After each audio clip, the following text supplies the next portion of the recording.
Hello everyone, welcome back to my YouTube channel Learn English, and today we are going to talk about 20 phrases to use when you are angry, which will help us to improve our communication skill in day-to-day life. So let's have a look, and please watch this video till the end.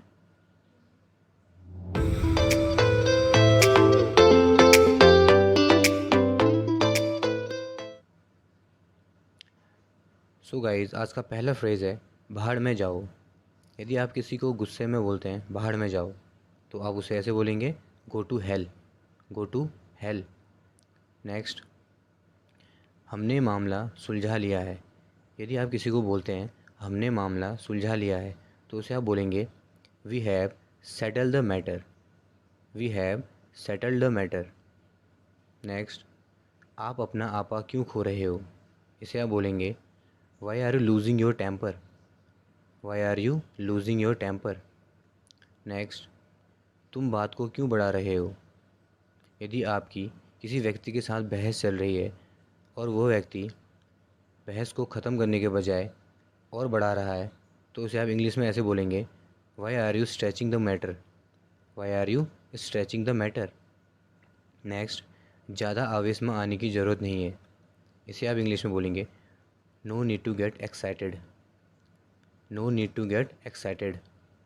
Next, वह दोनों दलों में फ़ैसला करवा रहा है। यदि कोई व्यक्ति दो दलों के बीच में जाकर उनका फ़ैसला करवाता है, तो उस समय आप बोलेंगे he is mediating between the two parties, he is mediating between the two parties. Next, क्या तुम अपने होश में हो, इसे आप बोलेंगे are you in your senses, are you in your senses. Next one, बच्चों ने उसकी नाक में दम कर रखा है, इसे आप बोलेंगे children have got on her nerves, children have got on her nerves. Next, दफ़ा हो जाओ। यदि आप किसी को बोलते हैं दफ़ा हो जाओ, तो उसे आप बोलेंगे get lost, get lost. Next, मैं तुम्हें जान से मार डालूँगा।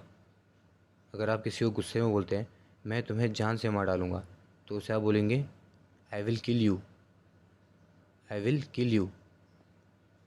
नेक्स्ट, अब चाहे जो हो मैं तुम्हें छोड़ूंगा नहीं, इसे आप बोलेंगे come what may I will not leave you, come what may I will not leave you.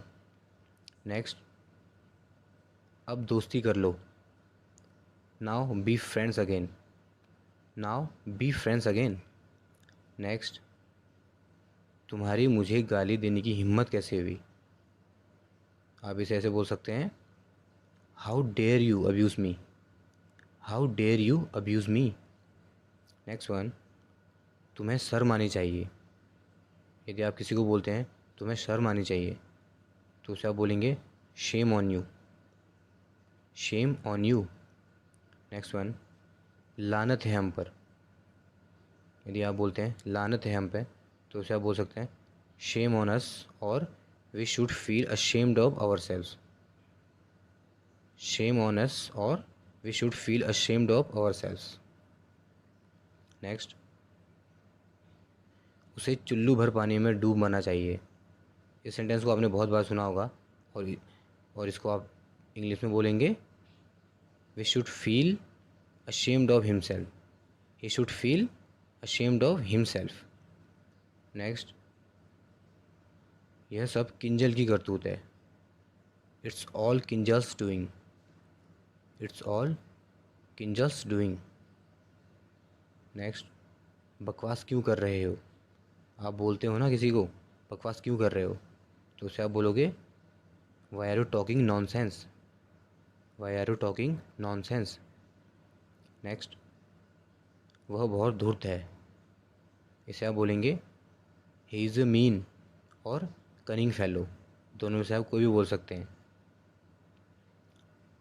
Next, उसकी चुगली मत करो। अगर आप किसी को बोलते हो उसकी चुगली मत करो, तो आप उसे इंग्लिश में बोलेंगे don't backbite of him, don't backbite of him. चुगली करने को इंग्लिश में बोलते हैं बैक बाइट। नेक्स्ट, अरे तुम तो कमीने आदमी हो।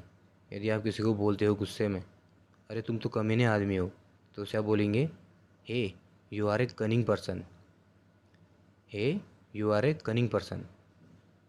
नेक्स्ट, मैं तुम्हें कभी माफ़ नहीं करूँगा। इसे आप बोलेंगे I will never forgive you. I will never forgive you. Next, मैं तुम्हारी पोल खोल दूँगा।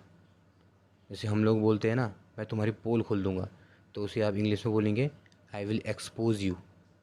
I will expose you. अगला है मेरे काम में सिर मत फंसाओ। मेरे काम में सिर मत फंसाओ। इसे आप बोलेंगे don't medal in my affairs. Don't medal in my affairs. Medal का मतलब होता है हस्तक्षेप करना। नेक्स्ट, इस समस्या के ज़िम्मेदार सिर्फ तुम हो, समझे। इसे आप बोलेंगे only you are responsible for this crisis, understood. Only you are responsible for this crisis, understood.